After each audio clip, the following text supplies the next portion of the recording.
पाचन तंत्र की क्रियाविधि में अंतःग्रहण हो गया था, पाचन हो गया था, अवशोषण हो गया था। इसमें दो टॉपिक बचे हैं, स्वांगीकरण और बहिक्षेपण। पहला है स्वांगीकरण। इस क्रिया के द्वारा अवशोषित भोजन को रक्त द्वारा शरीर की विभिन्न कोशिकाओं तथा ऊतकों तक पहुंचाया जाता है। वह कोशिका के द्वारा ऊर्जा के लिए इन भोजन का विघटन किया जाता है, ठीक है। और विघटन में क्या होता है, जो ऊर्जा होती है वो तो एटीपी के रूप में संचित कर ली जाती है, और जो भोजन की अतिरिक्त मात्रा होती है वो ग्लाइकोजन व वसा के रूप में संचित कर ली जाती है, ठीक है। यकृत इन क्रियाओं में महत्वपूर्ण योगदान देता है। मतलब जो स्वांगीकरण जो क्रिया होती है उसमें महत्वपूर्ण योगदान किसका होता है, यकृत का होता है, ठीक है। नेक्स्ट है बहिक्षेपण।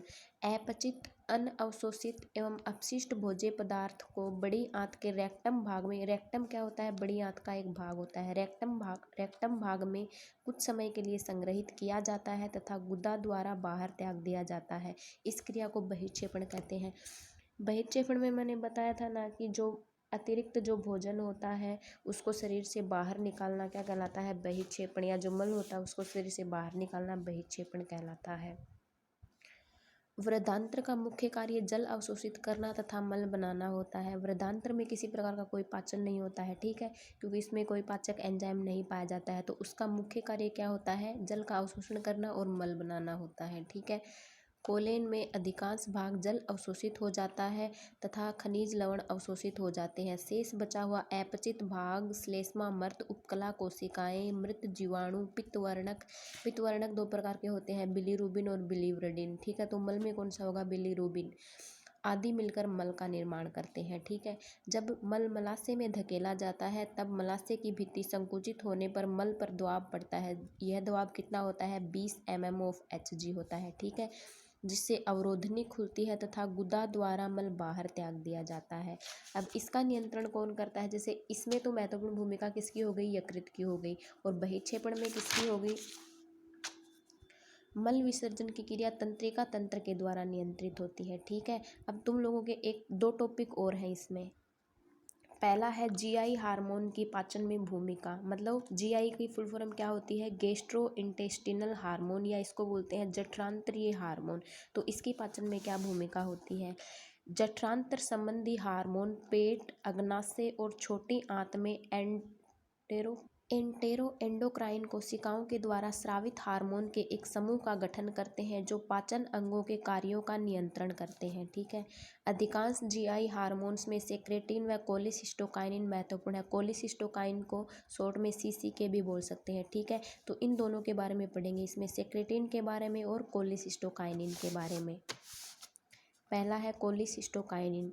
यह महत्वपूर्ण जठरांत्रीय हार्मोन है जो अग्नाशय को पाचक एंजाइम स्रावित करने के लिए उत्तेजित करता है, ठीक है। सीसीके का क्या कार्य है, अग्नाशय को पाचक एंजाइम स्रावित करने के लिए उत्तेजित करना, ठीक है।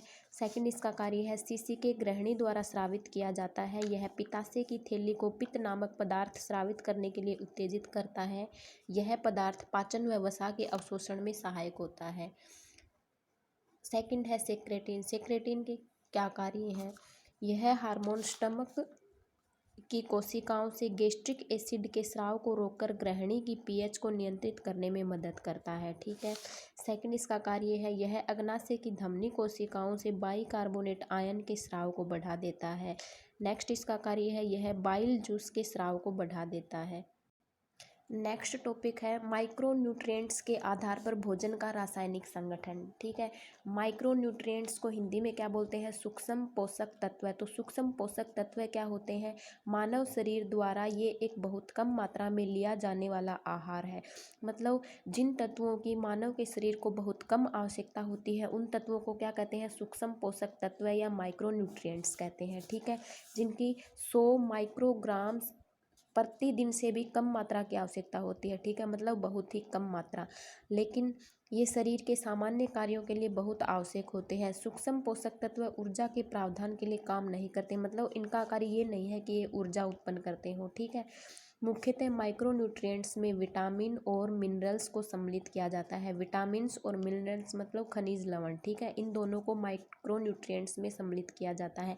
एक होता है माइक्रोन्यूट्रिएंट्स, एक होता है मैक्रोन्यूट्रिएंट्स। मतलब माइक्रोन्यूट्रिएंट्स तो सूक्ष्म तत्व हो गए जिनकी बहुत कम मात्रा में आवश्यकता होती है, और मैक्रोन्यूट्रिएंट्स मतलब जिन तत्वों की बहुत ज़्यादा मात्रा में आवश्यकता होती है, वो क्या हो गए माइक्रोन्यूट्रिएंट्स। ठीक है।